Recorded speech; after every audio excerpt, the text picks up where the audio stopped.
This is Saturday Morning Mysteries. And we're your hosts, Alexis and Grace. Welcome everyone back to another episode of Saturday Morning Mysteries. We're your hosts. I'm Grace. I'm Alexis. And I'm right. Grace is perpetually right. Want to tell them why? My goodness, how much does she love that? Why? Why is Grace right? Well, one of thousands of reasons why shucks. Grace is right. A couple weeks back, you all probably heard us discussing dragons on this podcast, or I hope you did. I hope you listened to that episode. If you didn't finish this episode, then go back to the Spring Break of 76 episode, and then come right back here and listen to how great Rice is and her knowledge of dragon lore and dragon history. In that episode, I questioned whether the ancient Aztecs, worship dragons. I thought, oh no, surely they had more important things on their hands. But no, Grace, she schooled me and she said that dragon lore, it's traveled over many ancient civilizations. I'll admit you weren't sure which civilization, but you mentioned that it possibly was the Aztecs who worshipped Quetzalcoatl. I looked it up after we recorded that episode. As per usual, Grace was right. So I look like a fool, an uncultured swine who knows nothing of dragons. Also, I feel like a poser because I have a dragon sitting here right behind me. So I feel like I don't even deserve. Wait, let's see it. Bring it to the camera. If you're listening to the podcast, I'm so sorry. Oh, it's the Syrian. Wow. This was given to me by a good friend of both of ours. The lady who happened to do our logo designs. Oh my God, Jenna Kendall. With the egg. Oh, Daenerys. It used to be connected, but I'm very clumsy and broke it, unfortunately. So now I just like to set it up like Viserion is protecting his egg. Wow. Did you know I never finished watching Game of Thrones, but I've read it all.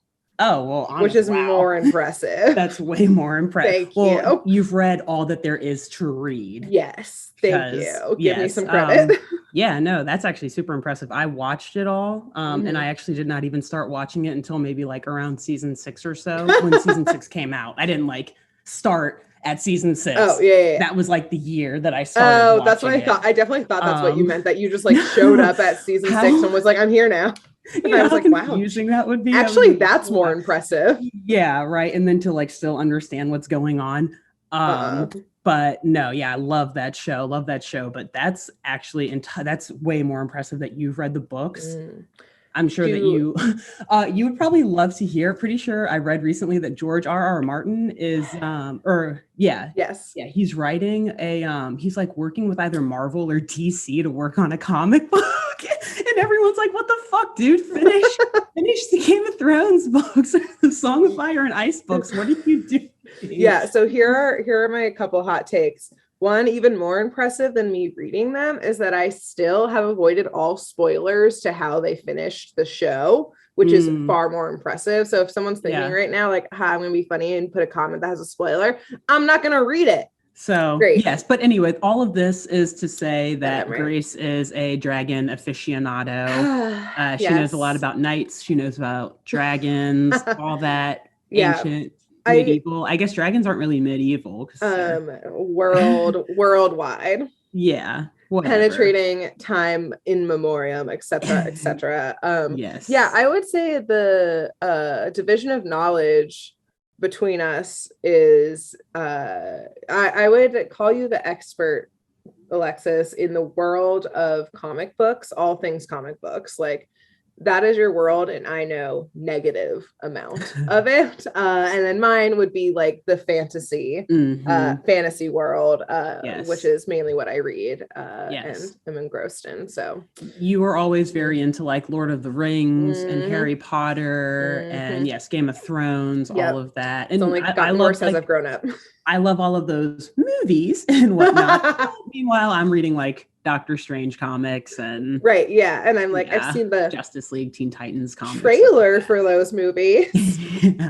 Like, they're great movies. They are very good movies too. Comics are awesome as well. But so we bring this nerd knowledge together and a shared love for classic animation to thus create this wonderful podcast and vodcast for y'all. Yes. And speaking of, what a great transition point you laid out for us of other cartoons, perhaps. And we've been, as you've been sticking with us, we've been doing Scooby-Doo. We both really love Scooby-Doo. It's obviously such a great connection between that and like the world of crime, because it's literally just solving mysteries. And you've heard us say multiple times that we will be doing other cartoons. Today is not that day yet, so don't either, if you're panicking that we're not doing next Scooby-Doo. Week also won't be that day. Yeah, we have 3 more Scooby-Doo episodes, including this one. One day we'll probably come back to Scooby-Doo. There's so much Scooby-Doo to cover. As of recording this episode, we have not decided what show we're going to do next. But a new show is on the horizon. Mm-hmm. Yes. So look out for that. We'll obviously still talk about Scooby and the gang. We'll come back to it one day. But yeah, there's so many other cartoons out there that we can look at through a true crime lens that we're gonna explore a little bit. Yeah. And as always, if you stick around in our episodes long enough to hear our outro, you can always send us an email, as we express there. You can send us an email with any show recommendations, or if there's any show in particular you want to hear us chat about, whether it's like a full episode or for bonus content. So shoot us an email, give us some more ideas. We've got some ideas kind of rolling around in our mind about what we may pick next, but we're always happy to get more suggestions from y'all. And what's the email for that? The email. Why would I tell them? Find it yourselves. To the outro. The email is SaturdayMorningMysteries@gmail.com. So just our name @gmail.com. And do not send Game of Thrones spoilers into it. If they do, I'll filter them out before you can get to them. I'm going to just set a filter onto our email that like marks it as spam if they use any certain keywords. Game of Thrones being one of them. Or George R. R. Martin. Yeah. I'm going to name all the characters. And then because I'm mad that someone would think of sending a spoiler, I'm going to be like, I read the books Brat, and then like add in extra character names that didn't make it into the show, and no one will know but me. But I'll be shoving it to the people who want to spoil shit for me. So yeah, not bitter or anything. Spoilers. But if you're not trying to ruin things and to be a horrible person, which I assume you're not because you're listening to this podcast, so you're probably great /podcast. Yeah. You're at least moderate. You're mildly good if you're listening to this, I assume. I mean, like samesies, I get it. Send in some show ideas, because we're gonna be moving through. We haven't even figured out totally how long we'll spend on each show. But no rules here, so we'll do what we feel like, as usual. We make our own rules, we break our own rules. Be prepared for that too. We'll set a single rule for we'll like, okay, we're gonna do this many episodes for this show, and then we'll do like 2. We're like 200. All right, we're moving on. We'll see. We'll never do another show again. Yep, this is it. Okay, well, look forward to that, and right now look forward to Alexis telling us a story from Scooby-Doo. Today I'm going to tell you about, honestly, what I believe to be probably one of the most iconic episodes of the entire Scooby-Doo franchise. Yeah. It feels like fighting words. Doesn't it? It does. I think you might agree with me by the time I explain why. Okay. But we'll see. I'm nervous. The episode I'm going to talk about today is called The Gruesome Game of the Gator Ghoul. And this is from the Scooby-Doo show season 1. It's episode 3, again, coming out in 1976 on ABC. And why is this episode iconic? You may ask. Why am I making such a big, bold iconic claim? I am asking. Why? You are asking. I shall answer. It's iconic because the episode actually introduces the audience to a family member of Scooby-Doo's that they actually like. Not Scrappy, but Scooby-Dumb. Yeah. Do you remember Scooby-Dumb? Yes. Even how they drew Scooby-Dumb. I know. It's literally, he's gray, but otherwise he's identical to Scooby-Doo. He wears a red cap and red cap and has like big buck teeth because he lives in the middle of the Hokeefenokee Swamp with his owners, Ma and Pa Skillet. So they kind of make him look like country-ish a little bit. Wait, really quick. Yes. The Hokeefenokee Swamp. I was That's about to called? get yes. Because, okay, wait, you're gonna get there. Because, well, yeah. As per usual, we're reading each other's minds. It's based on the real life Hokeefenokee Swamp on the Florida Georgia border. Okay. Yes. Yep. Okay, that's what I thought. Yep. Yeah. And so, little background. Actually, so this is a real life swamp. That another reason why the episode is iconic, if you ask me, because I love it when Scooby-Doo brings in like real life kind of stuff and just like you change one letter and then you have like H a whole to it. fictional wetland now. Just put an H in front of it. Kind of similar to like the Katazuma, Moctezuma thing. Like, oh yeah, Moctezuma was a real dude. Let's just change his name to Katazuma and then boom. Now it exists in the Scooby-Doo universe as well. So yes, in this episode, they're in the Hokeefenokee Swamp, which again, a parody of the real world Hokeefenokee Swamp, which actually the largest blackwater swamp in North America. Honestly, Grace, I was writing this stuff down. I was like, Grace probably already knows this stuff. She knows about like all environmental protection things and But tell our listeners more. But so yes, Grace knows this, but listeners, you may not. So the Hokeefenokee Swamp, it's one of the 7 natural wonders of Georgia. So it is that beautiful, apparently, even though it is also like all black water and like very murky and dark water. But it's also like a national landmark. It's a wildlife refuge. So it's actually very well protected. Well, maybe until very recent years when new mining operations were allowed to be initiated there. But nonetheless, so this is actually like a very famous kind of geographic point in the United States South. And it is also home, as I mentioned, at least in the Scooby-Doo universe, to Scooby-Dum and his 2 owners, Ma and Pa Skillet. Wow. And so Skillet, even. Last name. Another reason why this episode is iconic, because for folks who watched it when it first aired, which was definitely not me and Grace, because we were not born. We were not born yet. But for people who did watch it, they probably heard the Skillet name and kind of thought, that reminds me of a very famous fictional or somewhat fictional couple that was very prominent on film and in TV back in the 40s and 50s, the Kettle Family. Ma and Pa Kettle were it was a couple that was depicted in a 1945 book called The Egg and I by a woman named Betty McDonald. They were originally farmers in like Olympia, Washington, and they kept going through like these kind of like fish out of water situations where you like throw these like hillbilly farmers with a bunch of kids into like New York City or like take them to Europe and see what happens. And so it became like this very popular comedy film series. And I guess the writers of Scooby-Doo really liked those movies. So they're like, hey, let's make fun of or like make a parody of the Kettles in Ma and Pa Skillet. Okay, I will say so far the naming situation, this is like the most in-depth they've thought a whole situation through. Yeah, it's not just like, I mean, it kind of is punny because as you'll see, the Skillets own a restaurant. God damn it. All right, I take back my compliment. They couldn't stop there, but it is still cool how they like tie in those pop culture references from yesteryear.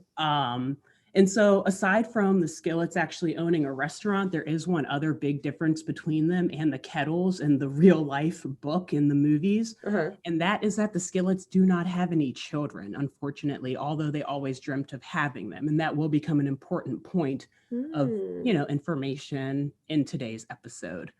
So the Skillets, I mentioned, they own a restaurant and they're very famous throughout the state of Georgia for one, some spicy fritters that they make, and two, for what is called a Fenokee Fizz soda.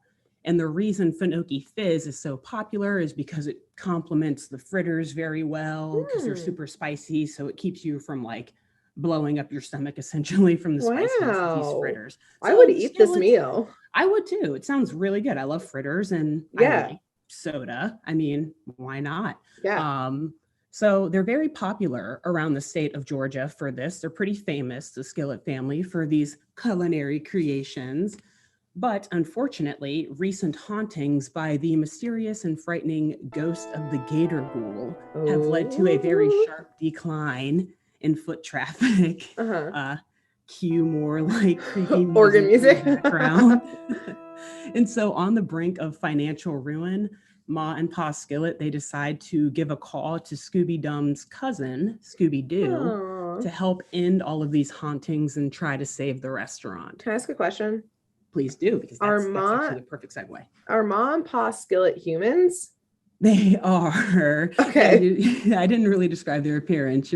What did you think they were? I wasn't sure if like, no, they were other Great Danes running. Like there's this different scenarios in my head of like this Great Dane family making delicious, like an early Ratatouille situation, like making this delicious food. That's fair. Okay, that could be a weird situation. Or is it a more weird situation that the humans were like, let's call this dog's cousin? Yeah. I mean, to be fair, so yeah, I'm sure they didn't actually call Scooby. They probably called Fred or Shaggy and were like, hey, are you guys free? But I just thought it would be cute to write it that way. Damn it, Grace. Okay. I'm so sorry. It's all right. So call me out. I just needed to picture what was happening. Yes. And you're right. I should have described them because in the Scooby-Doo world, anything can happen. Anything's game. Like it could be. I'm pretty sure there are episodes where you see like an entire family of Great Danes like running a household at one point. So in some incarnation of Scooby-Doo. That's my confusion. So, totally fair. I'll give you that. Should have thrown in a description. Yes, they are human. And I guess I'll just very briefly say Ma and Pa. Ma's a little bit taller than Pa. Pa's like bald on the top. He's got hair on the sides. Ma's a little bit like frumpier, but both very just lovely looking, adorable older folks. Not really, they don't look like country bumpkins or like hillbillies really at all. They just kind of look more like matronly and like, I don't know, like more like suburban old folks. Yeah. So, but nonetheless, they live in the middle of the swamp, and they call Mystery Inc. up because, quite frankly, I guess they need like small business restoration services because they have this sharp decline in foot traffic. And this is right where the episode begins. Ooh. It's a dark and a foggy night, and the kids, they're driving to visit the Showboat restaurant, obviously located deep within the Hokeefenokee Swamp. And as they're going through the directions that were given to them to reach the restaurant, they approach a proceed at your own risk sign. But this warning is no match for the gang who has, and I quote you literally, they have just passed an abandoned grist mill, a cemetery, and a snake farm. So they are clearly on the best possible path. Also, their destination. No wonder there's no foot traffic. Like who drives? Don't go that way. Like, yes, let me go to this quaint little restaurant after passing all of these horrifying landmarks. Yeah, no big deal. And also like in the middle of the swamp too. Yeah. Yeah. So anyway, they're following these directions, and as they're driving to the restaurant, they keep seeing like these bright headlights, but it's not from a car. They don't know what it's from, but these lights keep shining into the mystery machine. And Velma is like trying to calm everyone down. Obviously, she's such a genius. She's like, it's just moon shining through the trees, or an opening in the trees, you guys. Calm down. We're fine. But as they keep driving, the lights are like flashing on and off of them. And eventually they see the lights behind them. But as they turn around and look this time, they see that the lights are coming from the face of a humanoid alligator. So it's essentially an alligator standing on two legs with super jacked biceps. Classic. And it's just like growling at them in the distance with these bright yellow headlights just shining right on them. And so they're like, okay, I'm going to guess that's the Gator Ghoul that the Skillets called us about. Time to continue our way to the restaurant so we can figure out what the hell is going on here and help them out. That would be literally so terrifying. Wouldn't that be? And again, there's another reason why I think this episode is so iconic, because the monster is actually, like, if it were real, would be very, very terrifying. And it's not like some weird random, clowns are scary too. I was going to say it's not like a weird random clown or something, but like an anthropomorphic, is that the word? Yeah. Alligator. Yeah, and the setting, it's not like there's an alligator man walking down the streets of Chicago. You'd be like, what a weird costume, you nerd. But like, doing? You're in a dark swamp where there's a snake farm. I can't get over the snake farm for some reason. Yeah, I know, right? There's a snake farm, there's like caution signs, there's abandoned everything. Like, cemeteries, like it's run down. It's very, very dark and foggy. Yeah, like fog is coming up to like halfway up the mystery machine. Like they're just driving through this super dense thick fog. Even over a swamp. If I was driving through that scenario and I even saw like a human, I would be like, axe murderer, keep going. No less. No less an alligator man. Okay. Yeah. So already not off to a very not off to a good start. At least it's definitely off to a frightening start. Let's put it that way. So they're like, let's hurry up and get to the skillets because we now have proof that something is definitely out here scaring folks away. And they get to the Showboat restaurant and they're immediately greeted by Scooby-Dum. It's very cute. He and Scooby have this like trademark handshake that they do. Watch the episode. Yeah, it's so adorable. Dogs have hands and they can shake them. Boom, baby. And so Pa and Ma start to tell the teens, well, first off, they're very grateful for them being there. They're like so happy because they admit that they're about to like totally be shut out of business if they don't get any new customers in a week. And Pa says that he believes business is low because the Gator Ghoul is scaring folks away, which the teens can like attest to. They're like, yeah, we just saw that, dude. I wouldn't want to be coming around here if you weren't paying us either. So Ma and Pa then take the teens down to the Fenokee Fizz bottling warehouse, I guess, because they want them to like, have an understanding of all the areas that they're going to be investigating. And they just want to like show them around. And Pa is like obviously very sad about like all of the wasted materials throughout this warehouse. He's saying, we haven't made a bottle or sent any trucks of this soda out in over a month because as soon as the Gator Ghoul showed up, all of our workers and our distributors just like fled. Like they were out. They were not going to deal with it. So it is really sad. Like you have this adorable couple. Yeah. And again, why it's iconic because it kind of like a lot of like real life kind of like hardships that we're seeing. Like, small businesses actually do sometimes have trouble like bringing in customers and like you have to do whatever you can do to get your foot traffic back. Now, is it a ghost or like a humanoid alligator that's driving people away? No, not typically, but it could be crime in the area. It could be a number of things. So again, like real life problems that the gang is coming in to really help these folks out with. And so Fred is like, all right, we've seen all we need to see from you guys. Like, we're going to keep our eyes open. We're going to start investigating. And they invite Scooby-Dum to come with them. And something I did not mention about Scooby-Dum earlier is that apparently he like dreams of one day becoming a police dog or like a detective.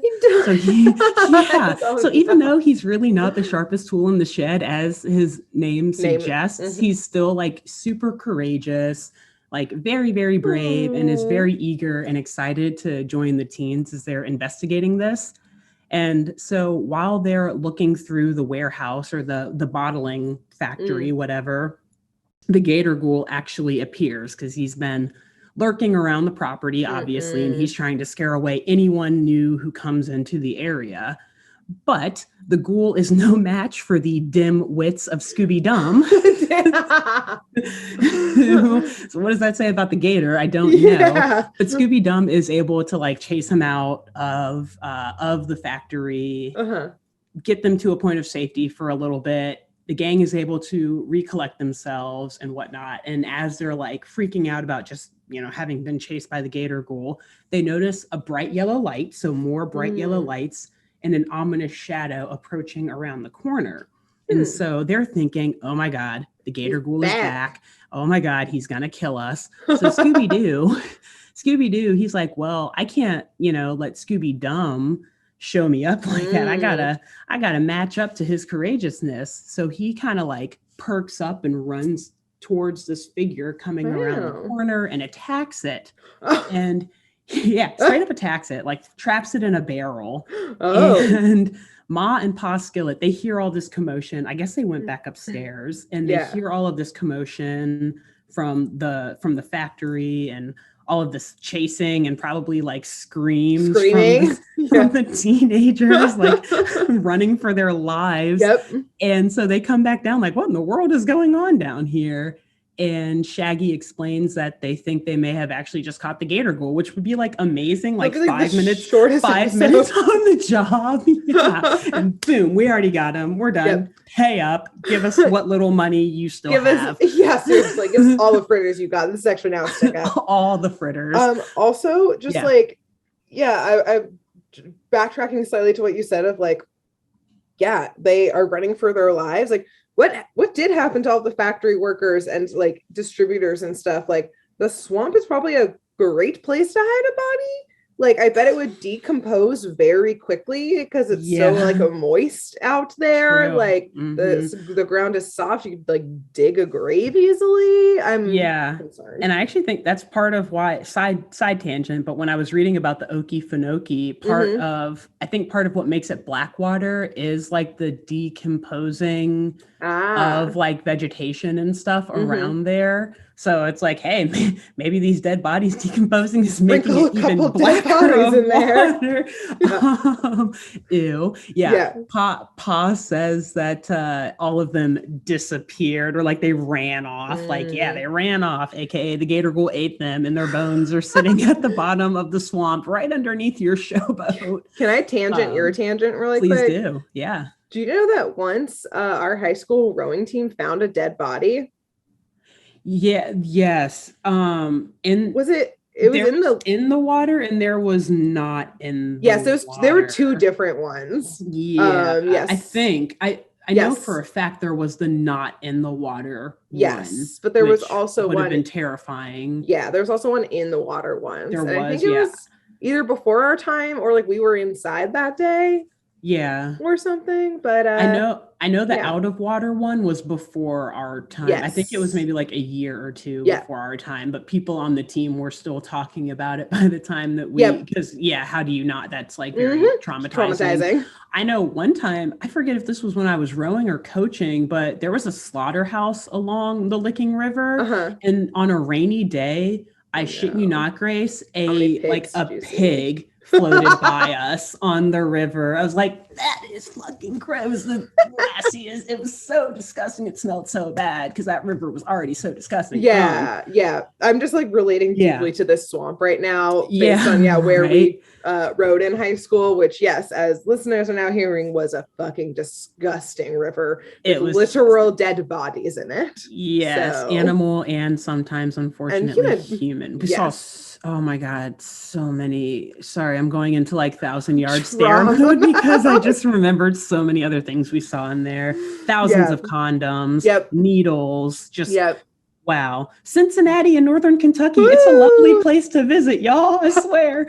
And don't worry, this river we're talking about, it feeds directly into the Ohio River, which is a huge waterway in America. Yes. Don't worry about it. Anyways.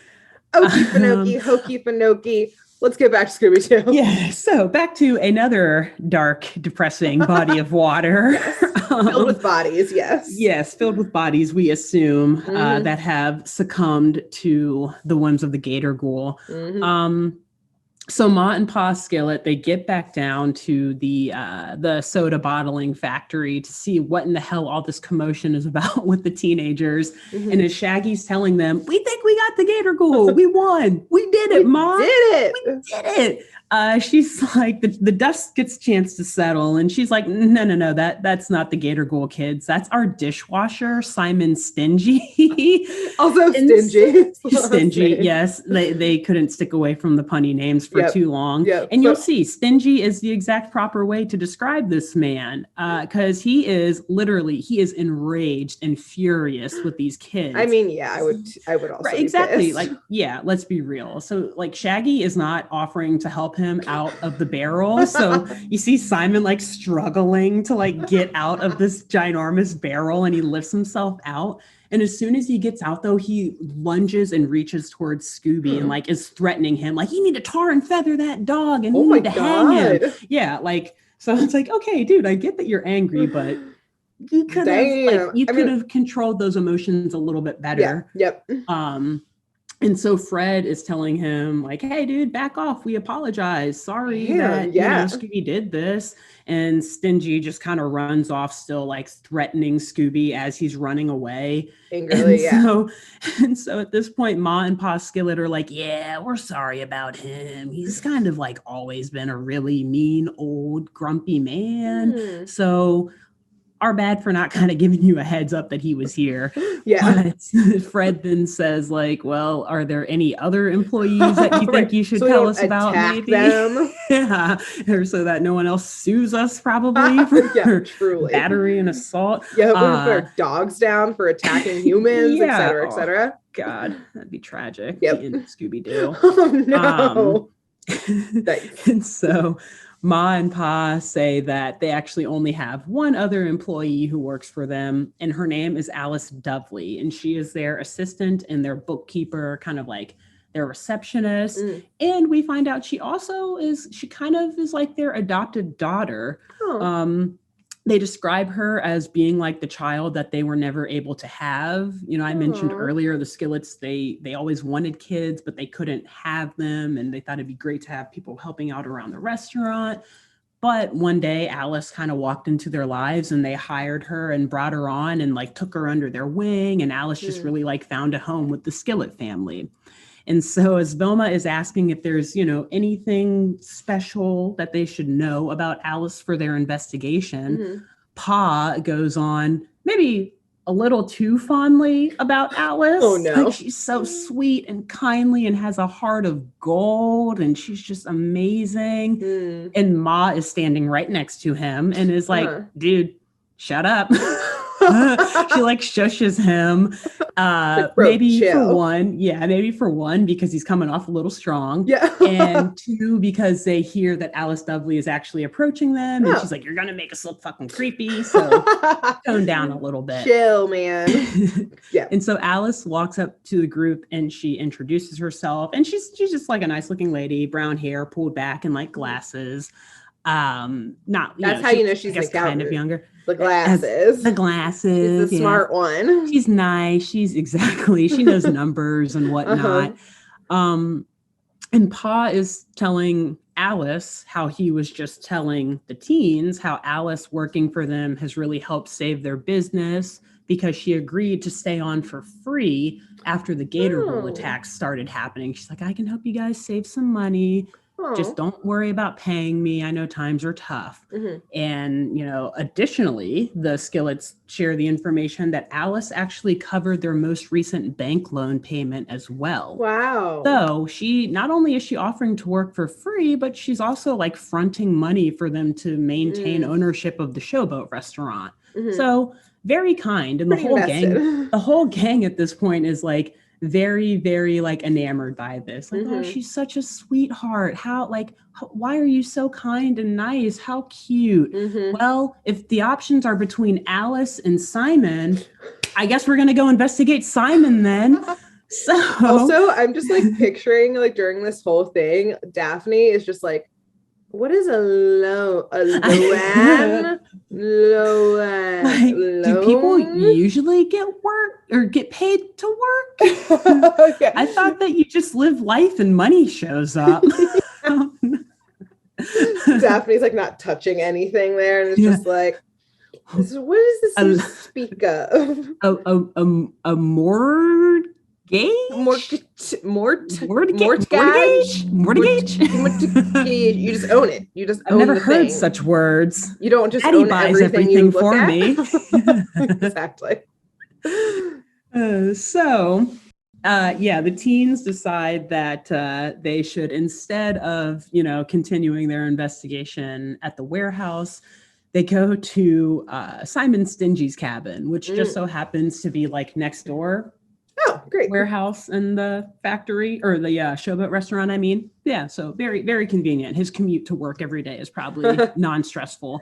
Yep. And so they literally break in to Simon's house. They walk up there. To this violent man's house. This violent man. A violent man who had a reason to be angry. Yeah. Okay, that's maybe true. he overdid it a bit, but yes. I mean, come on. Like, we would all be pissed. Yeah, that's a good point. I didn't describe his appearance, but he's an older guy. He's not old, but like he's balding and he's kind of bigger, and it's late at night. He's working for a company that is failing. Going that's under. About to be out of business. He's probably like the only dishwasher in this massive place. I'm sure he doesn't have a lot of dishes to wash, but it's, it's stressful.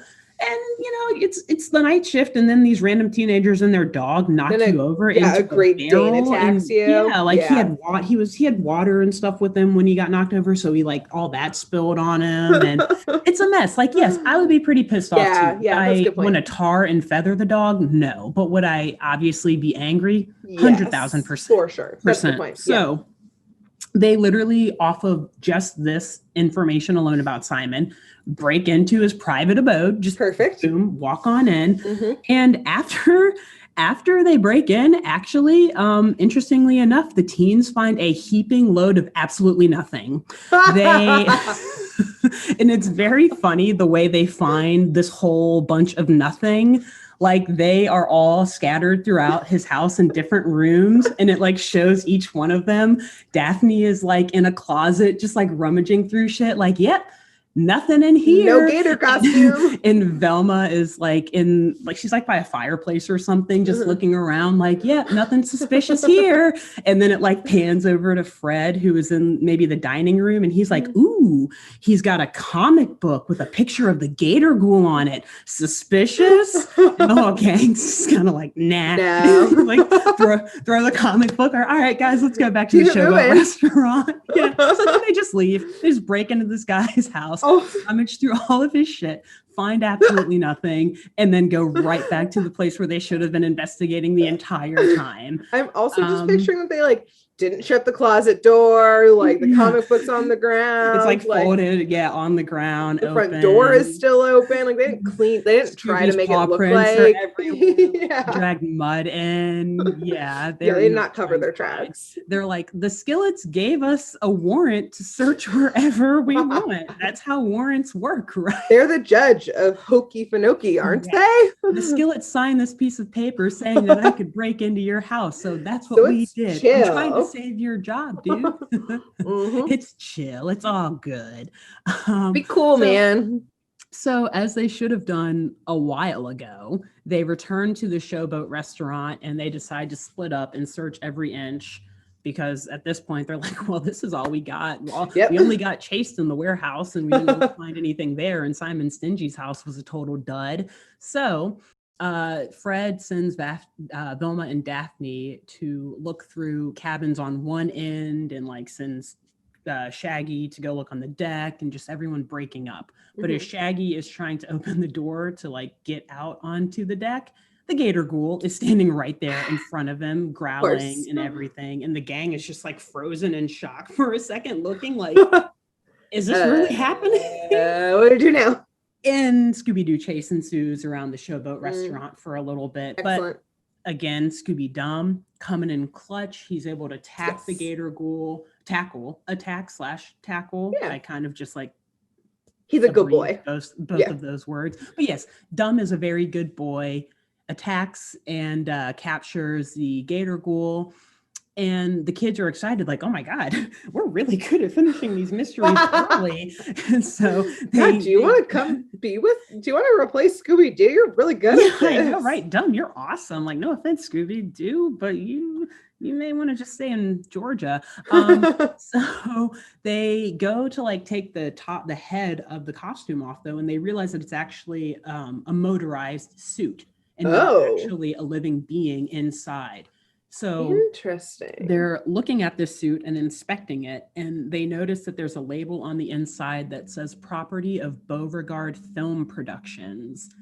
And Velma, genius she is, and I guess pop culture aficionado that she is, it's like, oh, hey, that is the film company that produced a movie about the Gator Ghoul, or like a monster alligator in this swamp just last year. And so Daphne then makes a suggestion that maybe the Gator Ghoul is actually just a mechanical monster and not a person in a costume, to which Fred responds, we may have to put a video clip of this in there because it's like the weirdest line delivery that I've ever heard for Fred before. He responds to Daphne's suggestion that the Gator Ghoul is a mechanical monster by saying, "No way." Literally just like that. What? So it's like, it's somewhat disbelief, but it's also somewhat just like how dumb are you, Debbie? Yes. No way. Like, what? Picture him being that sassy. Yeah, as they're like standing over the mechanical gator. Yeah, like, I get it though, Fred. Get it. So yeah, he like, it's almost like it was like a test of his faith. Like his whole, like you could see all of his priors like shattering. He was like, are they monsters or are they machines? Which one is it? So funny. This is too much for Fred's like gonna like have a like full mental breakdown in that moment. Like a break with reality. Crisis. Yeah. And so now all of them very confused, very shook about all of this, the monster / machine, the rise of the machines, apparently. Velma suggesting that they should go to the old shack in the swamp where that movie was filmed the year before. Oh, great. And so they make their way to this shack that is, as per usual, entirely like a dilapidated shack just in the middle of the swamp, fog like covering the whole thing. Like you can hardly see it through the thick mist. And I'm like somewhat giggling right now too, because it was like the movie set. Is it like, oh, the like, you know, people on a movie who like go and find the different places they're gonna film? Did they find the abandoned shack, or did they build it? Is this actually brand new, but they just built it to look completely like dilapidated, and they just kept it? They're like, it's too much to move. And then, exactly, just left it after production. Like, well, there's no one else really in this old swamp. So we're not hurting. We're shaving down the cost of this film a little bit and just gonna leave it. And apparently, like, they left it in a hurry because the door was wide open when the teens got there. So, or maybe it's the favorite spot of like junkies and criminals in the area to like hide out. Who knows? So I mean, it seems like a great spot. Like, really, like an old shack in the middle of the swamp. Yeah, kind of. So really, the teens should be like approaching and entering with great caution. Yes. But no, they don't. They just walk right in. They don't like look around or shine any flashlights in to make sure that there's no murderers in there or anything. I hate all of this. I'll add that even though the door was wide open, this is like private property still. So they're still breaking another trespass here. So that's like 2 in an hour for these teens. We're adding another tally to that. And so when they enter this old shack, the first thing that they see is an old alligator costume like sitting right by the door. And it scares the shit out of Scooby. So he starts like running around the shack and bumps into a wall. And conveniently, a note falls off of a shelf that he like bumps into. And so Daphne, she picks up the note and she first says that it's something written on a letterhead of a company called Cookie Cola. And Cookie Cola, as I'll explain very briefly here, happens to be a very big local competitor to Fenokee Fizz, a soda owned by the Skillet family. And what at the top of the episode, I mentioned that the thing that makes Fenokee Fizz so special is that it complements the super spicy fritters because it kind of like balances the heat so your stomach doesn't like explode from how spicy the fritters are. And Cookie Cola couldn't quite figure out that exact same formula. So even though like their cola is good, it's not Fenokee Fizz good, especially like if you want to enjoy these very popular, very delicious fritters. So little background information there that will be important in the next few minutes going forward. So Daphne reads this note that is on the Cookie Cola letterhead, and it says, quote, "To AD, set up directors meeting for final decision on Gator matter, signed BB president," unquote. So very, very direct on the Gator matter. Like this is what board members talk about, actually. Oh man, we've got to get this Gator situation under control. Suss this out, the Gator matter. Yeah. And so knowing that they need to find more clues after reading this note, which again, the note is a clue in itself. Yes, because for what is sure. this doing here? But they're like, it's not enough. Yeah. But I think we're on to something here. So they decide to split back up. I guess they're kind of done with the shack, or they're not as invested in the shack anymore. I'm also just picturing that's like a one-room shack. Like they've now seen it all. Honestly, I'm pretty sure it is. Yeah. Like thinking back in my memory of what it looked like. Yeah, I didn't like really write down the interior description here, but I'm pretty sure they all remain in like the same area at the same time, the entire time. So they send Shaggy and the Scoobies back to the showboat, and then the other three actually stay there because as Shaggy and Scooby are leaving, Vilma notices a ripped up note on the floor. Ooh. And so Daphne's like, anytime someone rips something up, it's something they want to hide, which I mean, yes, but not everything that wants to be hidden is also like malicious or nefarious. Right. And also sometimes like I may have written like the crocodile matter and I was embarrassed. So I ripped the note up and started over again. Sorry, I meant Gator. That's embarrassing. Yeah, you wrote it in pen. Yeah, you write it in pencil, so you can't erase it. Yeah. Or maybe like it's personally identifying information. Or like it might be right now. Yeah, exactly. Well, maybe we'll see. But I mean, like, say it's like someoone's social security number. Right, like, yeah. That's not malicious. That's just something I don't want people to see. So, yeah, I'm just being smart. Yeah, but whatever. Okay, Daphne, she's on to something here. Because I mean, it's probably a good point in the scenario. You're in a murder shack in the middle of a murder swamp. So with an alligator costume right next to you. So you're right. This has to be important in some way or another. Yes. Exactly. And yes, your assumption is correct. They begin to piece together the shreds. Velma, Daphne, and Fred do, while again, Shaggy and the Scoobies are back at the Showboat restaurant. Because the Scoobies, that should be a band name. I bet anyway, it is. Yeah. So obviously putting together this note is going to unravel the entire mystery. So those three are very invested. They're like, they look so cute. They're like toddlers when you're like putting together a puzzle. They're like all on the floor, like on their knees, like cradling their hands, looking like, oh, maybe it's very funny. Also like this. I love teamwork. That. Yeah. Just like moving the puzzle pieces around. Like, literally, that's exactly what they're doing. So in the murder shack, great. In the murder shack, yes, having fun, doing a nice little family puzzle together. So back in the showboat, rather than searching for clues, we see that Shaggy is actually not quite yet. They're cooking, getting ready to eat. Okay. He is whipping up a batch of the famous super spicy funky fritters. No big deal. Just using Ma and Pa Skillet's kitchen, all of their cutlery and machinery and their food and their ingredients and their electricity. Water. For their endless bills to pay. Exactly. Like I'm sure that Ma and Pa Skillet have that stuff to just, give away on these kids. Whatever. Maybe they'll just take it out of their paycheck. We'll see. So Shaggy, he eats too many of these super spicy, funky fritters, as I noted, that can kind of blow up your stomach. And he doesn't have any Fenokee Fizz with him to settle that spice. So he actually endures like a little bit of gastrointestinal distress for a bit.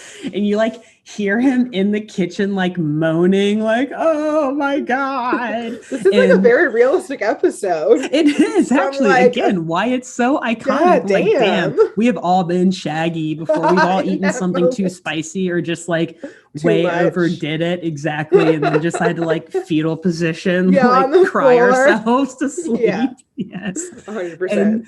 And so the other three, they have now left the shack and they're arriving back at the Showboat restaurant, but they hear like Shaggy moaning inside. So they're being murdered. Yes, exactly. Fred thinks that the Gator Ghoul is in there like attacking him.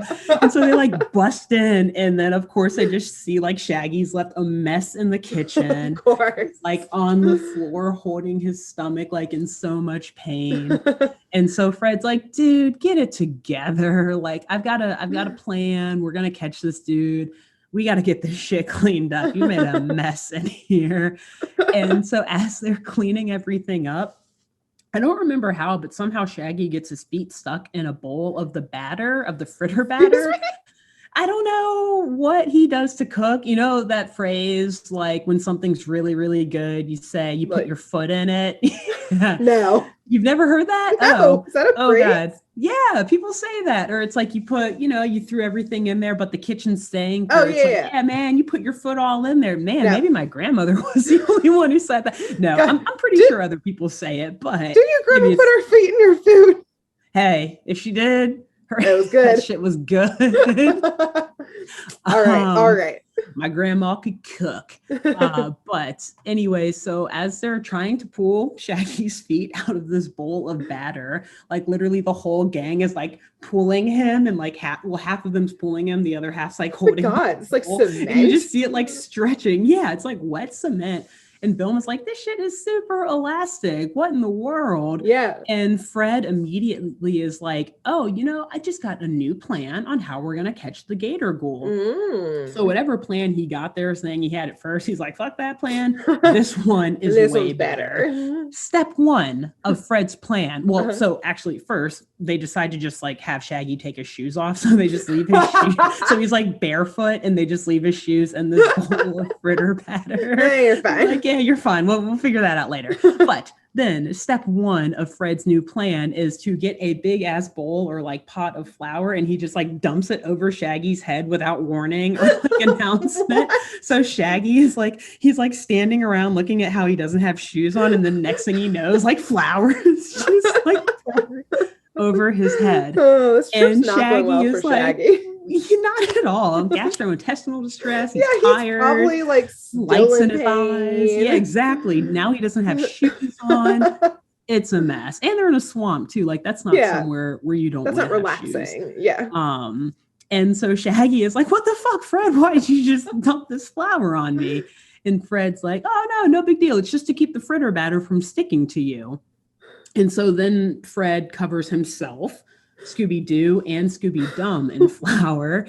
And then he starts to pour a trail of batter through the restaurant or through the through the kitchen, whatever.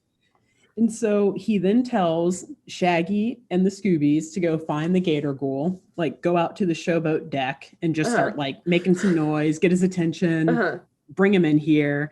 And then what'll happen is that when the Gator Ghoul runs on the batter, he'll get stuck and they'll be able to trap him. Exactly. But since all the boys are covered in flour, they will not get stuck because that's what happens in baking and cooking. Wow. Fred is a little baker. He's a little chef. Yeah. So he like sticks his finger. Fred sticks his finger or his hand in a bowl of the dough to show like, look, see, flour, batter. Wow. No sticky. We're good.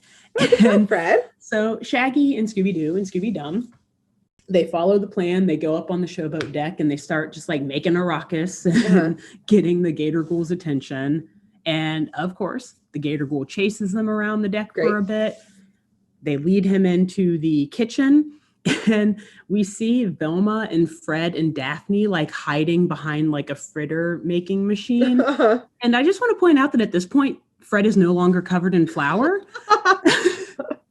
So he literally dumped flour on himself, changed clothes, showered, washed his hair, did his hair, a new ascot, did his hair, changed back into new clothes.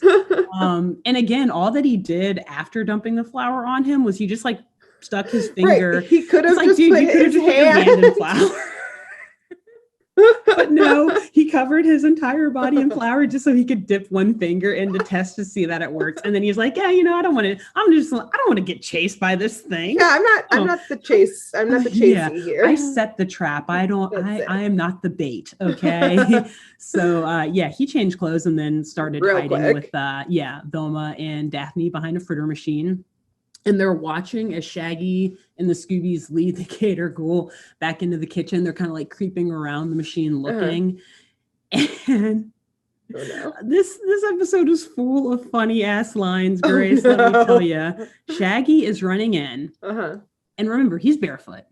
He has just gone through, covered in flour, just gone through a bout of gastrointestinal distress. Probably like still hungry or tired or something because it's Shaggy and it's been a long day. Yep. And he's scared generally because he's being chased by a monster. Makes sense. And although he's athletic, he is still like running without shoes through like batter. So even the most athletic person may trip and fall. Oh no. So Shaggy, unfortunately, as he's running through the batter, he trips and lands face first, to which immediately Velma exclaims, dumb, dumb, dumb. Shaggy did it again. What? Quote unquote. How mean. I was watching this like, this is like a behind the scenes. Yeah, and that's the thing. She was like hiding behind the machine, so I don't think Shaggy heard her, although she yelled it. Yeah, she yells this, and then guess what happens? Literally a millisecond after Shaggy trips, he gets right back up and keeps running, and the Gator Ghoul follows him onto the trail of batter and still gets stuck. So Shaggy tripping literally did not impact the plan whatsoever. And Velma, I've never seen you run. Exactly. Like you scurried. You don't run. Bait, Velma. Yeah. You know how she runs too, like with their hands up? Like yeah, exactly. You trip. Because that's not aerodynamic whatsoever. Yeah, and like barefoot, no less, covered in flowers, probably some in his eyes. Again, like you said, all of these factors working against Shaggy. Exactly.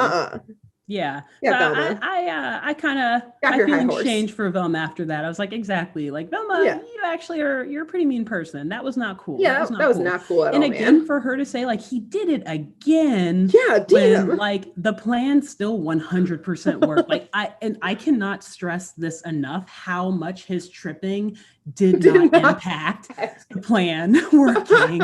Like he tripped, they reacted, he got right back up, the Gator Ghoul still got stuck. Who was the writer in the writer's room this week who was having some problems at home? They're like, clearly. No way. Dumb. Shaggy did it again. Like he accidentally wrote like his brother's name in there or something, then erased it like, oh shit, I mean Shaggy. That's who I'm mad at right now. You gotta leave those problems at home, man. Someone was going through some stuff. Damn, they literally threw all of that in there just to like get an angry line out like that. Yeah. None of that exchange had to be in there. Yeah, truly. So yes, that was funny. But anyway, so horrible. So now the Gator Ghoul though is trapped. They got him. Yes, they are ready to unveil who's under the mask because he's obviously stuck in this batter. Real quick, I'll go through the minimal clues and the minimal suspects that we've got here, but we've got them nonetheless. So the first clue was obviously the headless alligator suit or like the motorized mechanical suit that was left behind by the movie company. The second clue was the torn up piece of paper, which the teens have now revealed. Okay, I was going to ask about that. I was going to be like, did they not figure that out? So they got close to figuring it out before they left the Showboat restaurant, but you still don't figure out until they're like going through exactly all the clues. Because as per usual, Velma loves to like hide the ball. So she's just been sitting on all of these clues and this evidence. And she's like, okay, now I'll tell you guys. So the note is revealed to say, notice of termination from Coca-Cola Company to Alice Dovely. Oh, yes. Shit. So Shaggy, and then of course there was also that letter on the Coca-Cola letterhead that said like to AD. Yeah, set up a direct AD. Set up directors meeting on Gator Matter. Exactly, signed by the president. think of initials when you read that, and I was like, Ma and Pa. Those that's not initials. AD. I mean, I guess I'm sure their real names aren't Ma and Pa, no, but still, Skillet. They are Ma Skillet. That's on her birth certificate. Yeah. So Shaggy, he's laughing at Vilma's theory that Miss Dudley is the Gator Ghoul. I think he's actually like kind of mad at Vilma for shitting on him like that. So he's like, Vilma, you idiot. Yeah, right. But unfortunately, well, I guess, sorry, I didn't really give you a chance. Nope. As soon as you said notice of termination. I know. Yeah. It's like, I can't really get through the clues without giving away who it is. Yep. And also, like, it clearly was not Simon Stingy. They found jack shit. Yeah. Well, I will say also, though, before, which is why I wanted to ask if they put together that mystery letter, that ripped up letter, which, yes, once you read that, became obvious. But prior to that, I was going to be like, this could just be another fucking mechanical one, and like they still have not solved it. You know, Grace, I think that would have made more sense, because I am going to tell you first. So I'm going to tell you why. Well, first, all right, let me just say they pull off the mask and it's revealed, obviously, it's Alice Dudley, and it's hilarious. Yes. She's like shamefully looking down at the floor like, oh, what have I done? They caught me. But also she's not a big lady, and she's in this massive alligator costume. It like comes up to her chin. You like just see her head poking out. She's like drowning in the suit. Yes. And she says an iteration of one of our absolute favorite lines, the classic line from Scooby-Doo. It would have been mine if it weren't for you nosy kids. I think this is the first episode I've done, where they say that. And so I got they haven't said it in mine yet. More iconicness. Amazing. Of this episode. Yes. Even though it's a very shoddy crime and like motive, which I'm about to get into. But so Vilma and the gang and all of them are like, all right, let's piece together, why she did this. Let's tell the Skillets what's going on, because the Skillets are obviously very freaking confused. Yeah, like heartbroken. Our adopted essentially daughter who helped save our business. It turns out she's the one who was also trying to ruin our business and like possibly killing all of our distributors. Yeah, we still have not answered that question. At least disappearing them, if nothing else. And so Vilma, she goes through the clues, or the first clue, saying that pink slip that they pieced together, that note, it fired Miss Dudley from her job as secretary to the president of Cookie-Cola. And Miss Dudley, apparently, so while she was working there, she had confidential information that Cookie-Cola was about to buy Pa Skillet's secret Fenokee Fizz formula. Ooh. Yeah. Okay. And so plot thickens like that batter. Right.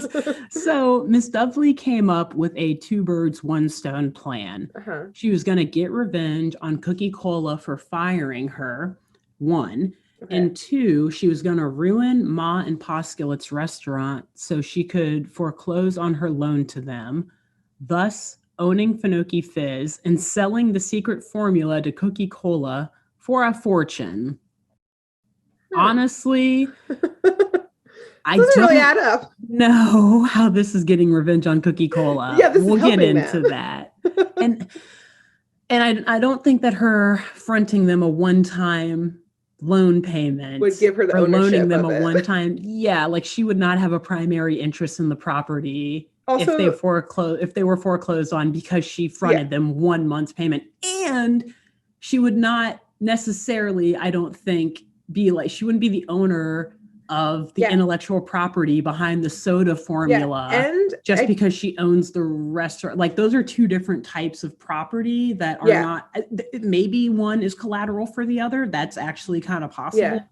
But I also can't imagine that like it was an official loan through a bank. She probably wrote a check once and was like, pay me back. Thanks. Where's the contract? That is, I'm not going to scroll back up to find it because then I'll get lost. But Ma does say something along those lines. Like she doesn't say that like Alice opened up a whole new, like she started a mortgage or whatever just for 1 month for the Skillets. Like, no, to me, it sounded like she just like you said, wrote them a check or gave them some cash. Like, hey, here you go. Yeah. So, There's no legal binding to this. None. That they just borrowed money that if they feel like it, they should pay back. If anything, they owe her that 1 month's installment. Yeah, that's it. But I don't think that if the bank forecloses, that they're like, oh, Alice, you paid the last month, so you're the primary interest holder in this property. So I don't think like JP Morgan Chase Bank will be like, oh, we foreclosed on them. Yes, your $330 cash means you own it. No, bitch, we own it now. Yeah, I think if anything, it would actually just make her credit go down lower. Yeah, you don't want your name attached to that. So clearly she was fired from Cookie Cola because she was a very bad secretary because she doesn't understand how any of this stuff works. Yeah. So just as we are visibly confused by this plot, the Skillets were also still very visibly confused by this apparent secret double life of Alice Duffy's and this whole conspiracy to take down their business. Yeah, so what did they ever do to her? Yeah, and I'm gonna get into that in just a second, but until then, Pa, like, he's still like, none of this makes sense, but I'll be danged. Ma, call the sheriff. Like, he literally says, I'll be danged. Call the sheriff. He's like, I don't fucking know what's going on here, but I guess we need to call the sheriff because it seems she's committed some crimes. Yes. And that's it. That's the episode. We don't see the sheriff come, but obviously we assume that they come shortly after. Yeah. And so I realize that, as we have discussed here too, that obviously this plot missing a lot to be desired. Yeah, there's some loopholes in her thinking. Yes, and you'll notice, I mean, I tried to kind of get through that episode a little quickly because I was like, I need to save some time at the end of this so that I can do one of my absolute favorite things, wildly speculate about that's my most marketable skill. Exactly. Put it on all my resumes. Weird. I can't seem to get hired anywhere. So look, we've got to come up with more of a reason for Alice Dudley's motive here, because I don't think, like, what could drive someone who, you know, essentially is brought in by this family, like an adopted daughter to them. She's known them for years. Like, they spent holidays together. They taught her everything about the restaurant business and just really, really helped bring her up in the world and raised her. And so you just have to wonder what would drive her to work for their biggest known competitor. Right. What would do that? And then you have to ask as well, what did the Skillets do? Because she knew that they were, you know, competitors with Cookie Cola. Yeah. So it's one thing to go and work for the competitor, but then to get on board with this Gator Ghoul thing to drive them out of business. So we remember, obviously, that the Fenokee Fizz, it's better than Cookie Cola because it, like, you know, it complements the fritters, right? Cookie Cola, they would do anything to get that formula because they know as long as the fritters are around, they're always going to be second to Fenokee Fizz. You can't get rid of the fritters. Those are too popular, but you can buy the other company and then get their formula. So they're like, all right, we've got to do whatever we can do to get this formula. I think they sent some corporate spies into the area to figure out who was close to the Skillet family. They bribed Alice Dudley. Perhaps the president of Cookie Cola pretended to love Alice Dudley, took her in, wined and dined her, made her think she could have anything in the world, made her feel like she was everything in the world. Then he started to tell her about this great plan to try to acquire Fenokee Fizz from her essentially parents. And he made it seem innocuous, you know. Oh, it's fine. It's for the good of the community. Skillets can be rich if we do this. But then as the plan started coming together, Alice got cold feet. And she couldn't quite go through with it. She was getting nervous. She was starting to get scared of, like, talking to the Skillets because she thought they would catch on to her. Her family. Right? Yeah. And so all of these nerves, it kind of caused her to slip up on the job a couple of times. And maybe the skillets got a little mad at her because times were already rough, things are hard, and they can't afford any extra mishaps on the job. Makes sense. So Alice took these mishaps a little too personally, probably under all the stress of living this double life. And, these mishaps then carried into her cookie cola job. She was getting cold feet there. She was starting to mess up work, and it was getting too close to too messy. So they fired her. Now, I'm going to guess that they probably threatened her with like non-disclosure agreements and a bunch of lawsuits. Definitely a lot of non-competes going on. Like, you have to stay quiet. You can't tell anyone about this. And so she lost the love of her life and her boss. She lost her job, and she thinks the skillets are angry at her for messing up at work. And so she goes into a spiral. She's like wandering through the swamps late at night, every night, trying to figure out what to do. How to piece her life back together. Exactly, piece by piece. And she comes across this old shack in the middle of the swamp where the film was filmed. And she sees an alligator costume, and she's like, oh my God, I can beat Cookie Cola to their own plan. I'm going to put on this alligator costume. I'm going to shut down the Skillets restaurant because apparently they hate me now for messing up at work. So I'm going to pretend to front them money. I'm going to own all of their shit when they foreclose. And then I'm going to jack up the price of that Fenokee Fizz recipe. So when that's the the revenge. That's got to be it. I literally can't think of any other reason why someone would be driven to like totally ruin the lives of like their adopted parents like that. Yeah, exactly. So I don't know. Maybe if there's any other explanations that you have, any other reasons why Alice Dudley like totally snapped? I have no idea, but I wish that the writers of that episode would have added maybe something a little salacious like that in there. Like she makes a lot of very unreasonable decisions as the Gator Ghoul, and so there had to be something absolutely bonkers, bananas crazy to like drive her over the edge and start acting this way. Yeah, well, I love that theory really deeply because, she's getting handwritten notes from the president of Cookie Cola. So there's clearly a close relationship there going on. Yes. Like we said before, the full reveal of like, or our wild speculation portion here is that, why would her doing this be any type of revenge? But that your theory makes sense of like, she's going to make sure that they can't sell it, et cetera, et cetera.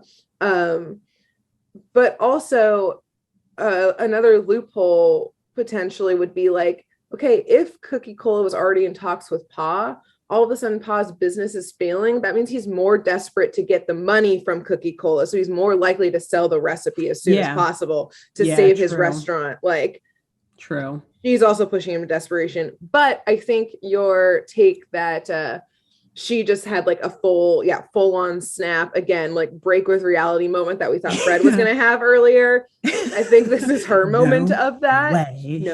Way. I think this is her moment of that because clearly she did not think these things through, nor did she like, it's the classic, like, it's always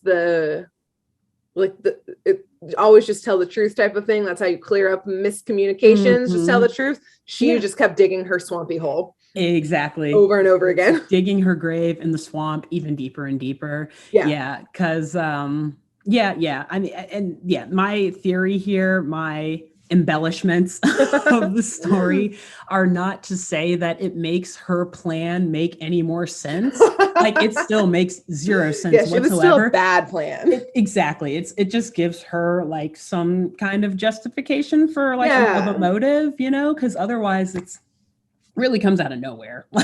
Truly. Which is why Shaggy is in such and why the Skillets, everyone besides Velma and Fred is just like visibly confused. Like even me as I was watching, I was like, what? Well, and I bet not only did Cookie Cola, I'm sure, like hold, make her signed NDAs and non-competitive agreements and all that kind of stuff, but like I also bet that the president was probably ready to blackmail her on their relationship at any point of like, because here's the thing, like he's going to pull the power move. He was probably like grooming her. And like the fact, like technically in an actual like ethical like HR investigation into this, like because he is the person of power, is like the wrongdoer here. Yes. But because I'm assuming he's a rich white man, he would not get in trouble, but she would, and so he probably could hold that over her as well. And so with then the power of corporate lawyers versus this lady who lives with a family that has a failing restaurant, in a swamp, near the snake farm, in a grist mill, like not much happening economically on that end of town, right? Exactly. So like what other, again, beyond obviously just like coming clean to the skillets and stuff, like her vision, like her desperation of like, oh God, on either end, I'm betraying them and they also are betraying me. Oh God, what do I do? What do I do? Yes. Spiral. Yep. Led to a spiral. Wow. Exactly. An intense spiral. Great work. Intense. Thank you. Thank you. Yes, definitely. So one of my favorite episodes, I was super excited to do this one, actually, mostly because I really love Scooby-Doo. Yep. And I'm pretty sure the audience likes him too. Like it's probably like 50-50 because sometimes they overdo his dim-witted sometimes, but it is like a really good balance with the rest of the gang. Yeah. So it's cute. And he also doesn't like pop up often. So I think that's the difference between Scooby-Doo and Scrappy-Doo. Scrappy was in so many episodes. He like had his own show. Yep. Whereas Scooby-Doo pops up in like maybe 4 episodes. And it makes sense when he pops up. Like they came to his home in this one. Like yes, exactly. There's a clear line of why he's there. And in the other episodes after this, he kind of is just like joining them randomly. So this is the one that makes the most sense, where they're like going to his home and then they like bring him back as a recurring character, but it's only like 4, maybe 5 or something times. It's a light and then touch. He was in another Scooby-Doo show that I actually never ever have watched called Laugh Olympics. I don't know if you've heard of this. Yeah, I've never watched it. Maybe one day I will, but apparently he was in a lot of that show, but it seems like it was a lot lesser watched by people. So maybe also like there was no oversaturation of Scooby-Doo within the Mystery Inc. situation. Unlike there was for Scrappy. Yeah. Yes, so for sure. Iconic episode. I love it. Everyone go give it a watch. Great monster. What season and episode was that again? So season 1, episode 3 of the Scooby-Doo show. Amazing. September 1976 on ABC. Nice. Very nice. Yeah. Well, great work. Thank you. Yeah, I'm very excited to go back and watch this one. Because all the moments you're describing, psychoanalyze Alice Dovely. Yeah, I mean that's like I'll see if I come up with any different theories, but I'm sticking with yours, I think. And I guess that's all we got for right now. Yeah, we took you guys back to the swamp. We'll see where we go next time. We're winding down again, as we mentioned earlier, winding down on our Scooby-Doo analysis here and getting ready to gear up for something new. Something else. We're not quite ready to totally wind down yet. We are winding down, but we're not ready to finish. We got a couple more for you. Yeah, two more Scoobs for now. Again, we'll come back. We got so much Scooby to cover. But between now and next week, I hope that you know what, go to your favorite diner and tell like your favorite waiter or waitress there about us. Be like order some fritters, get that fave on the side. And tell him about this show. Tell him, her, or they to look it up, to check it out. Leave them a really nice tip also. Yes. Yeah. Like maybe double the usual tip, because they are your favorite. You love this little local shop. You don't want your mom and pa shop to go out of business. Who else should they tell? I guess if you're at the diner, just also tell the chef, a la, the Skillet family, if they're back there whipping up your fritters. Although I guess maybe they don't want you in the kitchen. I don't know. Ask if the waiter or waitress can like add a little note for the kitchen back there that just says, "Watch Saturday Morning Mysteries on YouTube. Listen on Spotify, Amazon podcast, anywhere else you listen to a podcast." Yes. And also, I'll take 2 eggs and bacon, please. You know how they like it. It's the usual. Okay, perfect. Well, enjoy that meal, everyone, and we'll see y'all next week. Bye-bye. Bye. Thanks for tuning in to Saturday Morning Mysteries. If you enjoyed this episode, please share, rate, review, leave us a like, and drop a comment. We post episodes every Saturday and bonus tune tangents whenever we feel like it. So please subscribe so you don't miss the shenanigans. And if you want to follow us on YouTube, click the bell under the YouTube subscribe button to receive notifications when new videos are posted. And if you want to subscribe to the podcast, we have no idea what you're listening to us on, so just hit the big subscribe button on whatever app you're using. We believe in you. Give us a follow on Twitter and Instagram at SatmornMist, all the abreves, and let us know if you have any episode or show requests by emailing SaturdayMorningMysteries@gmail.com. Thanks to Jenna Kendall for the logo design and to Ava Sakiki for the music used during this week's episode. See y'all groovy kids next week on Saturday Morning Mysteries.